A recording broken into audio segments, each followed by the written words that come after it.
Welcome in SST class, chapter number 2 of history, Russian revolution. देखिएगा बेटा, जो Russian revolution में हम सपोर्ट फॉर सोशलिज्म वाला टॉपिक शुरू करने जा रहे थे, समाजवाद के लिए समर्थन। अब देखिएगा, जो हम रशियन रिवॉल्यूशन यूरोप में पढ़ने जा रहे हैं, तो इसमें मैं आपको पहले भी इसकी वीडियो अपलोड कर चुकी हूँ। तो आज से हम शुरू करते हैं सपोर्ट फॉर सोशलिज्म। देखिए next, by the 1870 socialist ideas spread through Europe. जो 1870 का दशक था, इस दशक के आते आते जितने भी सोशलिस्ट थे, इनके विचार पूरे यूरोप में फैल चुके थे। अब सोशलिस्ट कौन है बेटा? जो समाज में क्रांति लाने के लिए, एक अपने अधिकारों के लिए जो अपना विचार दूसरों को बताते हैं कि हमें अपने क्रांति लाने के लिए प्रयास करने चाहिए। तो बच्चे, इन्होंने एक संस्था बना ली इंटरनेशनल लेवल पर, जिसके ज़रिए ये जगह जगह जाकर लोगों को उनके अधिकारों के लिए समझाते थे, देश को गुलामी की जंजीरों से लिए बचाने के लिए बताते थे। तो अब समाजवाद है, इनके लिए नहीं चाहिए समर्थन। जो समाजवादी लोग हैं, जो समाज में अपने समाज को गुलामी की जंजीरों से बचा के इंडिविजुअल राइट चाहते थे सबके लिए, तो इनको समर्थन की नीड है।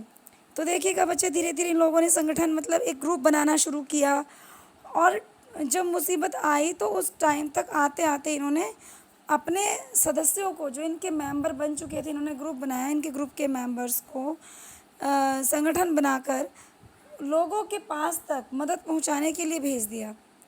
मतलब इन्होंने कोष स्थापित कर लिए थे धीरे धीरे। तो बेटा, जब इन्होंने कोष स्थापित किए और लोगों की मदद के लिए इन्होंने भेजना शुरू कर दिया जगह जगह, तो अब देखिएगा, इंग्लैंड और जर्मनी, ये दो जगह ऐसी थी जहाँ पर इंग्लैंड और जर्मनी के अंदर जो मज़दूर लोग थे, अपना जीवन जीने के लिए या अपने काम के तरीक़ों में सुधार लाने के लिए ये संगठन बनाना चाहते थे। मतलब कोई तो संगठन बना रहा है क्रांति के लिए, के राइट्स के लिए, कोई जो काम करने जा रहे हैं मज़दूर, उनकी सुविधाओं के लिए उन्होंने संगठन बनाना शुरू किया। तो धीरे धीरे कोष स्थापित किए, और काम के घंटे जो पहले ज़्यादा हुआ करते थे, उन काम के घंटों, मान लो कि 9 घंटे काम कराया जाता है मज़दूरों से, लेकिन सैलरी उन्हें वही 6 घंटे की, 8 घंटे की दी जा रही है। तो काम के घंटों में कमी लाने के लिए इन्होंने आंदोलन शुरू किया, आवाज़ उठाना शुरू किया। तो देखिएगा बच्चे, इंग्लैंड और जर्मनी, दो देशों की बात हम कर रहे हैं, यहाँ के मज़दूरों की, उन्होंने अपने अधिकारों के लिए मांग शुरू की। जर्मनी में उस टाइम पर सोशल डेमोक्रेटिक पार्टी बनी हुई थी, तो सोशल डेमोक्रेटिक पार्टी के साथ ये जो संगठन बने थे, इनके गहरे रिश्ते शुरू हो गए बनने। और संसद के जब चुनाव आए, तो उन संसद के चुनावों में भी इन लोगों ने पार्टी की मदद की। तो बेटे 1905 में, यहाँ तक जब 1905 था, 1905 तक ब्रिटेन में जो समाजवादी लोग थे या आंदोलनकारी लोग थे, इन्होंने लेबर पार्टी के नाम से अपनी एक अलग पार्टी बना ली। समझे आप? दोबारा देखिएगा, 1905 में जो वर्कर्स थे, उन्होंने क्रांतिकारियों से अलग एक लेबर पार्टी बनाई थी अपनी। और बच्चे, जो फ्रांस के अंदर भी कभी ऐसी ही पार्टी एक बनी थी। अब देखिएगा बेटा, लेकिन जब 1914 आया, 1914, आपको याद है नहीं वाली डेट कब क्या हुआ था? फर्स्ट वर्ल्ड वॉर हुआ था 1914 को। तो यहाँ तक यूरोप में समाजवादी कहीं भी सरकार बनाने में कामयाब नहीं हो पा रहे थे। मतलब जब वर्ल्ड वॉर था, उस टाइम तक जो ये समाज को सुधारने वाले लोग थे, ये यूरोप के अंदर कहीं पर भी सक्सेस नहीं हुए कि ये कहीं पर भी सरकार बना सकते हैं। तो देखिएगा बच्चे, संसद में जो राजनीति थी, उसमें जो प्रतिनिधि थे, बड़ी संख्या में जीतते रहे। अब राजनीति में क्या, जो एक बार बन गया वो बार बार जीतता रहा। तो उन्होंने कानून बनवाने में भी बहुत अच्छा रोल निभाया। लेकिन जो गवर्नमेंट थी, गवर्नमेंट के ऊपर, गवर्नमेंट में रूढ़िवादियों का, उदारवादियों का, रेडिकल्स का दबदबा बना रहा। मतलब अब हमने देखिए इसमें क्या पढ़ा है, समर्थन के लिए समाजवादी चाहते थे कि इंडिविजुअल्स को भी राइट मिले, समाज में एक कॉन्स्टिट्यूशनल राइट्स हो, कॉन्स्टिट्यूशनल राज्य स्थापित किया जाए। ठीक है बेटा। लेकिन समाज में कुछ वर्कर, मज़दूर लोग थे, जिन्होंने देखा क्रांति हो रही है, उन्होंने भी एक अलग से ग्रुप बनाया, और वो अपने काम के घंटे कम करवाना चाहते थे, अपने नौकरी में थोड़ा परिवर्तन चाहते थे। तो देखिएगा बच्चा, उसके बाद में 1914 जब फर्स्ट वर्ल्ड वॉर था, यूरोप के अंदर कहीं पर भी इन्हें ऑर्गेनाइजेशन बनाने की परमिशन नहीं थी। और लेकिन जो कानून थी, कानूनों ने हेल्प की, कानूनों ने बहुत सारे रूल बनाए। लेकिन कानून के ऊपर भी सरकार की, जो हमारे देश की नहीं, यूरोप की बात कर रहे हैं हम, जो यूरोप की सरकार थी उस टाइम पे, उस सरकार के ऊपर भी कंजर्वेटिव्स का, रेडिकल्स का और जो लिबरल्स हैं उनका दबदबा हुआ करता था। तो अब नेक्स्ट है आपका रशियन रिवॉल्यूशन, पढ़ते हैं नेक्स्ट। द रशियन रिवॉल्यूशन, अब रूसी क्रांति टॉपिक 2 शुरू हुआ है।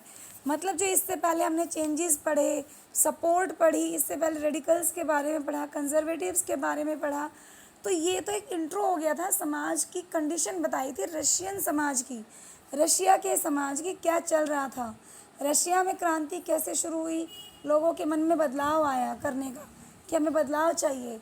फिर उसके ऊपर भी बहस हुई, कोई स्पीडली बदलाव चाहता है, कोई धीरे चाहता है। फिर धीरे धीरे ऑर्गेनाइजेशन बनी, फिर लेबर ऑर्गेनाइजेशन बनी। तो ऐसे करते करते वहाँ पर लिबरल्स का, कंजर्वेटिव्स का और रेडिकल्स का दबदबा हो गया। अब रूसी क्रांति का सुनिए। यूरोप में सबसे जो लास्ट पिछड़े औद्योगिक देश थे उनमें से एक रूस भी है, रशिया, और ये समीकरण में उलट गया। देखिए बेटा, समीकरण क्या होता है। अब जब यहाँ पर ये क्या बताना चाह रहे हैं इसमें, रशियन रिवॉल्यूशन में, कि 1917 में, 1917 में अक्टूबर का महीना था, अक्टूबर के महीने में क्रांति शुरू हुई। और ये क्रांति, रशिया की बात हम कर रहे हैं, 1917 में अक्टूबर में क्रांति शुरू हुई रशिया में।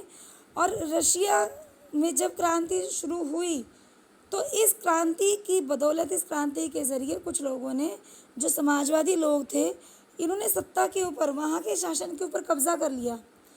तो ये तो बात है अक्टूबर की। जब फरवरी 1917 की ही बात है, उससे पहले टाइम की, इसमें धीरे धीरे राजा का पतन हो गया था, राजा ख़त्म हो गया था, राजा का मतलब पतन सा ही हो गया था।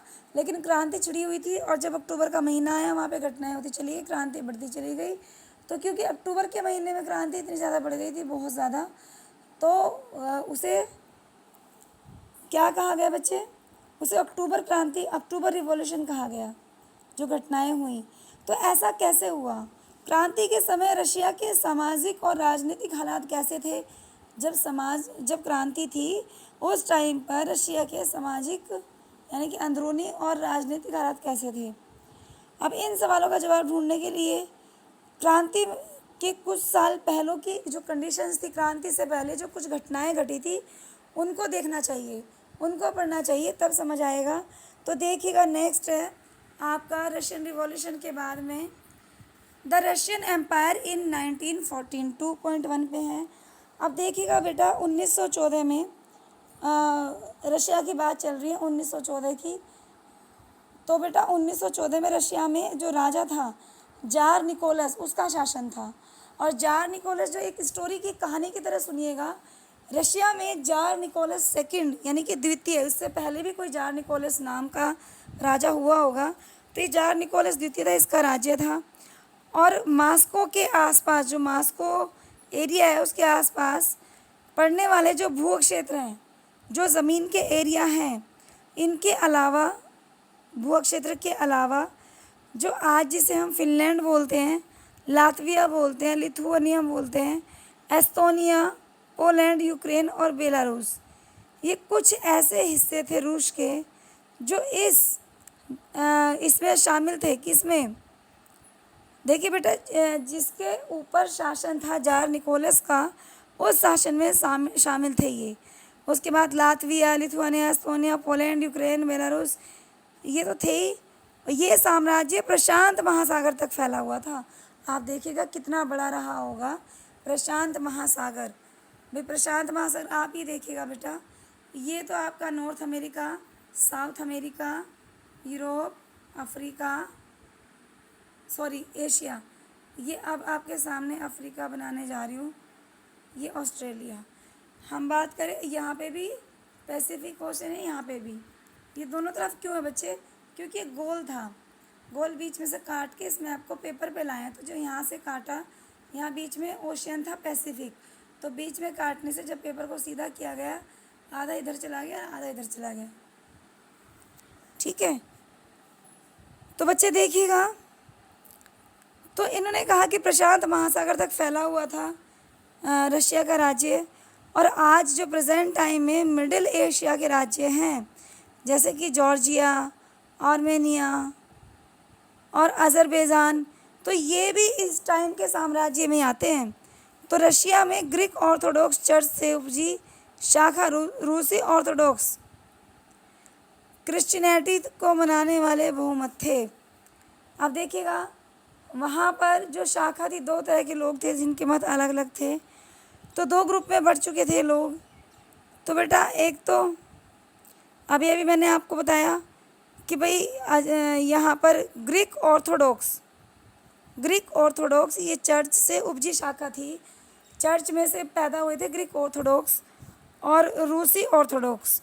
अब ग्रीक और रूसी दोनों के दोनों ऑर्थोडॉक्स, वैसे ऑर्थोडॉक्स होता क्या है, जिनकी पुरानी विचारधारा होती है। तो ये क्रिश्चियन को बहुत ज़्यादा मानते थे, लेकिन इस साम्राज्य में रहने वाले जो कैथोलिक, प्रोटेस्टेंट, मुस्लिम और बौद्ध, वो भी इसमें शामिल थे। अब इसमें शामिल थे तो ये क्रिश्चियन धर्म को बहुत मानते थे। तो उस टाइम पर बेटा ये अलग अलग शाखाएं बढ़ती जा चुकी थी। तो ये आपका हो गया रूसी साम्राज्य तक 1914 की घटना। बताइए छोटा सा रिव्यू कि बेटा 1914 में जार निकोलस का राज्य था रूस के ऊपर, जार निकोलस द्वितीय का, और मॉस्को के आसपास पड़ने वाले जितने भी एरिया थे, जैसे कि फिनलैंड है, आज की कंट्री के नेम है, उस टाइम पे क्या रहा होगा, Finland, Latvia, Lithuania, Estonia, Poland, Ukraine, Belarus, तो ये कुछ राज्य रहे हैं जो बेटा मॉस्को के एरिया में शामिल थे। रूस का राज्य प्रशांत महासागर तक फैला हुआ था। अजरबैजान, जॉर्जिया, आर्मेनिया वे भी इसी में आते थे, इसी एरिया में। जो रूस में दो तरह के ऑर्थोडॉक्स थे, एक ग्रीक ऑर्थोडॉक्स और एक रूसी ऑर्थोडॉक्स। तो बेटा ये है ना, क्रिश्चियन को बहुत ही ज़्यादा मानते थे, बहुत ज़्यादा, मतलब सुबह शाम कैंडल लगाना चर्च में, ठीक है, सुबह शाम इसको मानते थे। तो यहाँ तक के लिए, आज तक के लिए बस इतना ही छोड़ देते हैं बेटा, क्योंकि नेक्स्ट वीडियो में नेक्स्ट टॉपिक शुरू करेंगे और वो बहुत बड़ा है, तो उसको नेक्स्ट वीडियो में शुरू करेंगे। आज तक के लिए बस इतना ही। मेरे वीडियो को लाइक, शेयर और सब्सक्राइब कर